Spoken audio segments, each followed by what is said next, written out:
साथियों नमस्कार। आज हम राज्य व्यवस्था के अंतर्गत बात करेंगे संघ एवं इसके क्षेत्र। संविधान के भाग 1 के अंतर्गत अनुच्छेद 1 से 4 में संघ एवं इसके क्षेत्रों की चर्चा की गई है। यदि हम अनुच्छेद 1 में देखें तो कहा गया है कि इंडिया यानी भारत बजाय राज्यों के समूह के राज्यों का संघ होगा। यह व्यवस्था दो बातों को स्पष्ट करती है, एक देश का नाम और दूसरी राज पद्धति का प्रकार। संविधान सभा में देश के नाम को लेकर किसी तरह का कोई मतैक्य नहीं था। कुछ सदस्यों ने सलाह दी कि इसके परंपरागत नाम भारत को रहने दिया जाए, जबकि कुछ ने आधुनिक नाम इंडिया की वकालत की। इस तरह संविधान सभा ने दोनों को स्वीकार किया, इंडिया जो कि भारत है।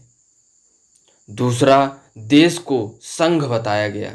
यद्यपि संविधान का ढांचा संघीय है, डॉक्टर बी.आर. अम्बेडकर के अनुसार देखें तो राज्यों का संघ उक्ति को संघीय राज्य के स्थापना पर महत्व देने का दो कारण है। पहला कारण, भारतीय संघ राज्यों के बीच में कोई समझौते का परिणाम नहीं है, जैसे अमेरिका संघ है, और दूसरा, राज्यों का संघ से विभक्त होने का कोई अधिकार नहीं। यह संघ है, यह विभक्त नहीं हो सकता, यानी राज्य को यह अधिकार नहीं है कि वह संघ से अलग हो जाए।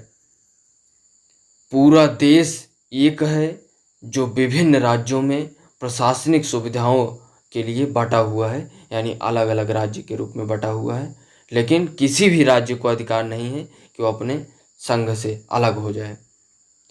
और इसमें 3 श्रेणियां बांटी गई अनुच्छेद 1 के अंतर्गत: राज्यों के क्षेत्र, संघ क्षेत्र और ऐसे क्षेत्र जिन्हें किसी भी समय भारत सरकार द्वारा अधिकृत किया जा सकता है, ऐसे क्षेत्र इसमें सम्मिलित होते थे। तो ये रहा हमारे अनुच्छेद 1 के अंतर्गत सभी बातें। अनुच्छेद 2 को देखें तो इसमें कहा गया कि संसद को यह शक्ति दी गई है कि संसद विधि द्वारा ऐसे निबंधनों और शर्तों पर जो वह ठीक समझे संघ में नए राज्यों का प्रवेश या उनकी स्थापना कर सकेगी। इस तरह इसमें 2 शक्तियां प्रदान की गई। पहला, नए राज्यों को भारत के संघ में शामिल करे, और दूसरा, नए राज्यों को गठन करने की शक्ति। ये दोनों संघ को प्राप्त होगी, यानी संसद को प्राप्त होगी। और पहली शक्ति में देखा जाए तो उन राज्यों को प्रवेश को लेकर है जो पहले से अस्तित्व में है, जबकि दूसरे में देखा जाए तो नए राज्य जो अस्तित्व में नहीं है और उनका गठन हो, तो इसके लिए अनुच्छेद 2 में प्रावधान किया गया। और इसमें 2 के अंतर्गत यह भी प्रावधान किया गया कि जो भारतीय संघ के हिस्से नहीं हैं न, उनको भी इसमें प्रवेश एवं गठन का प्रावधान इसके अंतर्गत किया गया। अब अनुच्छेद 3 में देखें तो भारतीय संघ के नए राज्यों के निर्माण या वर्तमान राज्यों में परिवर्तन से संबंधित है। और इसके अंतर्गत हम देखें तो इसमें कई कैटेगरी किया गया।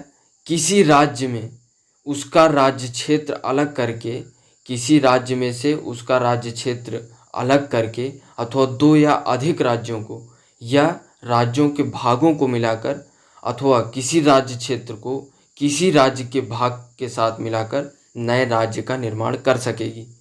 किसी राज्य के क्षेत्र को बढ़ा सकेगी, किसी राज्य क्षेत्र को घटा सकेगी, किसी राज्य की सीमाओं में परिवर्तन कर सकेगी, किसी राज्य के नामों में परिवर्तन कर सकेगी। यह सब अनुच्छेद 3 के अंतर्गत उल्लेख किया गया।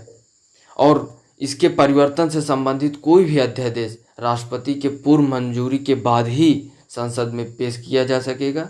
और दूसरा, संस्तुति में से पूर्व राष्ट्रपति उस अध्यादेश को संबंधित राज्य के विधानमंडल का मत जानने के लिए भेजता है, और यह निश्चित सीमा के भीतर दिया जाना चाहिए।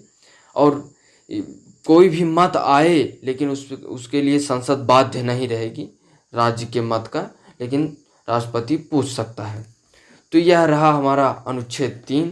और अनुच्छेद 4 को देखें तो यह नए राज्यों का प्रवेश या गठन जो अनुच्छेद 2 के अंतर्गत है, या नए राज्यों के निर्माण, सीमाओं और क्षेत्र नामों में परिवर्तन जो अनुच्छेद 3 के अंतर्गत है, को संविधान के अनुच्छेद 368 के तहत संशोधन नहीं माना जाएगा। इस तरह का कानून एक सामान्य बहुमत और साधारण विधायी प्रक्रिया के जरिए पारित किया जा सकता है। और देखें तो क्या संसद को यह भी अधिकार है कि वो किसी राज्य के क्षेत्र को समाप्त कर दे या भारतीय क्षेत्र को किसी अन्य देश को दे दे? तो ऐसा नहीं है। यह प्रश्न उच्चतम न्यायालय के सामने आया तो न्यायालय ने साफ किया कि 1960 में राष्ट्रपति एक संदर्भ के जरिए उससे इस बारे में पूछा गया, जबकि केंद्र सरकार का निर्णय कि बेरुवाड़ी संघ पश्चिम बंगाल पर पाकिस्तान का नेतृत्व हो ने राजनीतिक विद्रोह और विवाद को जन्म दिया, जिस कारण राष्ट्रपति से संदर्भ लिया गया और उच्चतम न्यायालय ने कहा कि संसद की शक्ति राज्य की सीमा समाप्त करने और उसके क्षेत्र को कम करने या किसी राज्य में अधिक करने, यह सब पावर अनुच्छेद 3 के अंतर्गत है। भारतीय क्षेत्र को अन्य देश को देने का नहीं है। यह कार्य अनुच्छेद 368 में ही संशोधन कर किया जा सकता है और इस तरह 9वें संविधान संशोधन अधिनियम के द्वारा इसको जो है पारित करके उक्त क्षेत्र जो पाकिस्तान के संबंधित उस समय था उसको स्थानांतरित कर दिया गया।